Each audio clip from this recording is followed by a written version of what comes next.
fans of Chef's Market Catering and Restaurant have been eating Jerusalem chicken there for 19 years, Jim Hagee says. And it's about time that we got the recipe, right? Only I've you, been Meryl. begging for this for a you've long time. I love this recipe. You know, it is a great recipe. It's a great recipe to be able to take to people. If you know, this is a huge amount of this recipe I'm giving you, but this is one if you're going to need to take something to someone, make half for your family, and then take the rest to someone else. That's really neat. Or if you're serving a crowd. Serving a crowd, like we do usually. This is a great, it travels really well too, so it holds up great. We use it for a lot of catering events. Nice. It starts though with the marinade, which begins with just some olive oil. Okay. So we've got a half a cup for all this chicken. Then we got some red wine vinegar. This helps, we marinate this overnight, and this helps make the chicken a little bit more tender.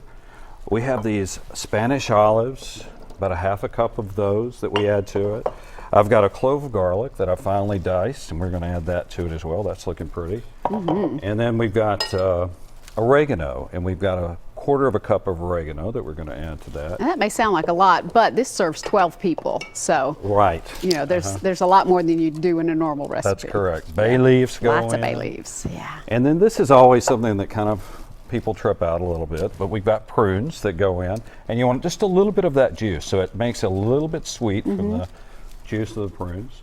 And then to add a little bit of saltiness back, we add capers, and here's where you really want to add the juice. So we're doing about a half a cup of capers and juice with that. And then we've got salt, a little pepper, and I'm going to add some more too.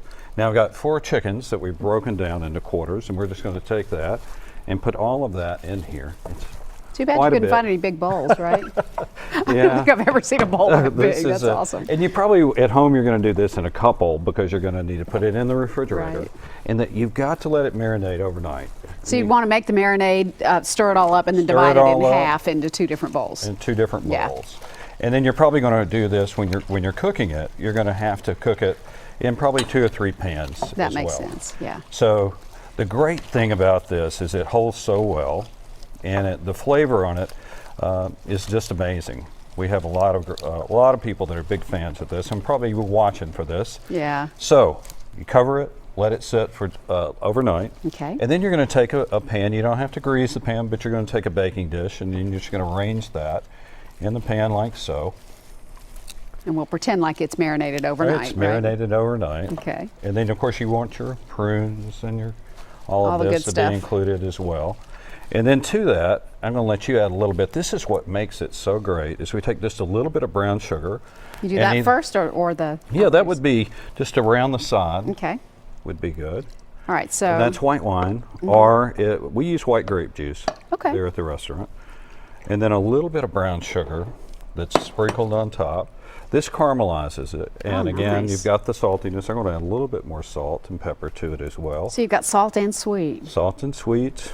When you bake this, are you covering it or just leaving it open? You know, we cover it for, it cooks, by the way, for 50 minutes. We cook it for 50 minutes uncovered, and then let it bake for 10 minutes until it gets this nice caramelized look on top. It's just beautiful. And then on top of that, once it comes out, some people like cilantro, some people like fresh parsley, but just sprinkle that on top, and there you go. Beautiful. That just looks like it's ready to eat, and I bet our crew's going to really enjoy that a little bit later on today. Thank you so much. It's always a pleasure. Thanks for sharing the recipe with us. It's recipe number 5490, or you can just head over to Chef's Market in Goodlettsville and let Jim whip it up for you.